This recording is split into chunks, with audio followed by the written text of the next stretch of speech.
ओम श्री सद्गुरुदेव भगवान की जय। प्रश्न है कि क्या हर कामना ईश्वर से सुलभ है? उत्तर, हर कामना की पूर्ति के विषय में भगवान श्री कृष्ण ने बताया कि देवता होते ही नहीं, उनकी जगह में ही उन पूजने वालों की श्रद्धा की पूर्ति करने के लिए उनकी कामना अर्थात भोगों की पूर्ति करता हूँ, परंतु वह भोग भी नष्ट होने वाले हैं तथा वह पूजा भी नष्ट हो जाती है, क्योंकि वह पूजा शास्त्र विधि से रहित अविधि पूर्वक है। और शास्त्र विधि से जो मेरा भजन करते हैं उनकी कामनाओं की पूर्ति भी करता हूँ, उनकी साधना भी नष्ट नहीं होगी, क्योंकि इसमें बीज का नाश नहीं है। जिन भोगों की कामना हुई थी उन्हें भोग कर भजन वहीं से फिर चालू हो जाएगा जहां से छूटा था। श्री कृष्ण गीता 9/20 में कहते हैं, त्रय विद्या माम सोम पाप पूत पापा यज्ञ रिष्ट्वा स्वर्गतिम प्रार्थयन्ते ते पुण्यमासाद्य सुरेंद्र लोकम अश्नन्ति दिव्यान दिवी देव भोगान। गीता 9/20।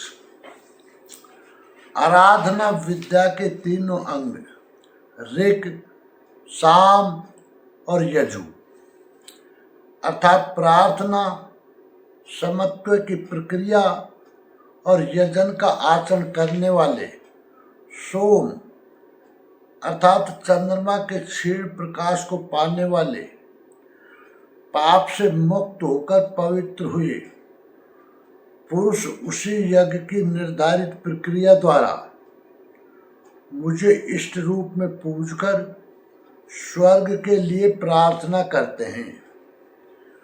यही असत्य की कामना है, इससे वे मृत्यु को प्राप्त होते हैं, उनका पुनर्जन्म होता है, जैसा पिछले श्लोक में योगेश्वर ने बताया।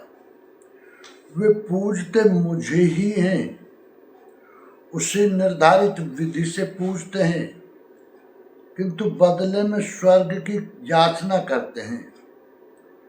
वे पुरुष अपने पुण्य के फलस्वरूप इंद्रलोक को प्राप्त होकर स्वर्ग में देवताओं के दिव्य भोग भोगते हैं, अर्थात ये भोग भी मैं ही देता हूँ। गीता 9/21 में श्री कृष्ण कहते हैं, ते तम भुक्त्वा स्वर्गलोकम विशालम क्षीणे पुण्य मर्त्य लोकम विशन्ति एवं त्रय धर्मम मनु प्रपन्ना गता गतम काम कामा लवन्ते। वे उस विशाल स्वर्ग को भोग कर पुण्य क्षीण होने पर मृत्युलोक अर्थात जन्म मृत्यु को प्राप्त होते हैं। इस प्रकार त्रिय धर्मम प्रार्थना, समत्व एवं यजन की तीनों विधियों से एक ही यज्ञ का अनुष्ठान करने वाले मेरी शरण हुए भी कामना वाले पुरुष बारंबार जाने आने को अर्थात पुनर्जन्म को प्राप्त होते हैं, किंतु उनका मूल नाश कभी नहीं होता, क्योंकि इस पथ में बीज का नाश नहीं है। किंतु जो किसी प्रकार की कामना नहीं करते उन्हें क्या मिलता है?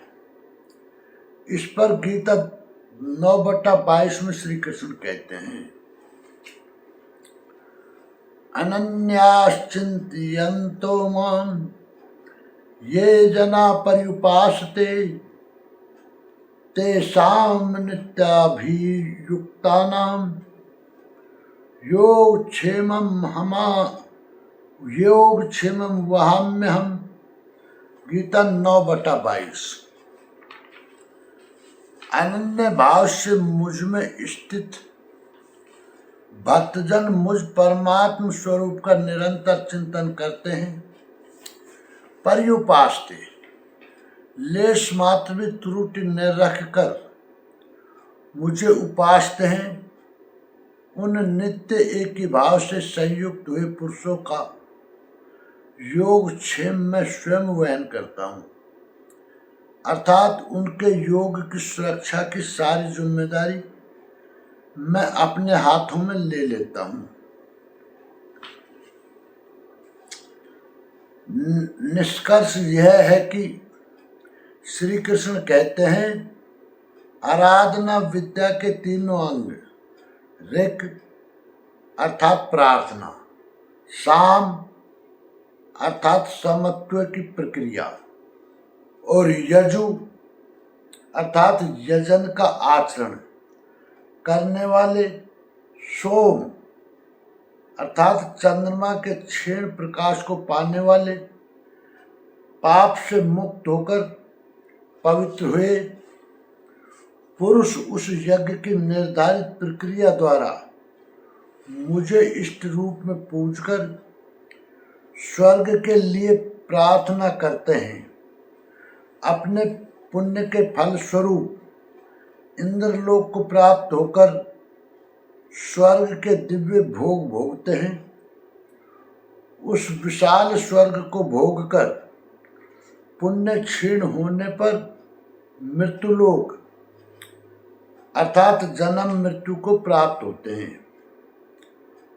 इस प्रकार ऋक अर्थात प्रार्थना, साम अर्थात समत्व व यजु अर्थात यजन, तीनों विधियों से यज्ञ करने वाले मेरी शरण हुए भी कामनाओं से बंधने वाले पुरुष बारंबार जन्म मरण को प्राप्त होते हैं, किंतु अनन्य भाव से मुझ में स्थित भक्तजन मुझ परमात्म स्वरूप का निरंतर चिंतन करते हैं।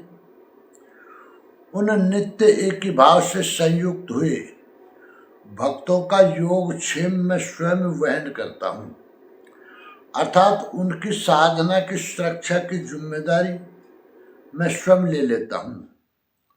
प्रसंग पूरा हुआ। संपूर्ण जानकारी के लिए देखें परम पूज्य योगेश्वर स्वामी श्री अडगड़ानंद जी महाराज की व्याख्या यथार्थ गीता। ओम श्री सद्गुरुदेव भगवान की जय।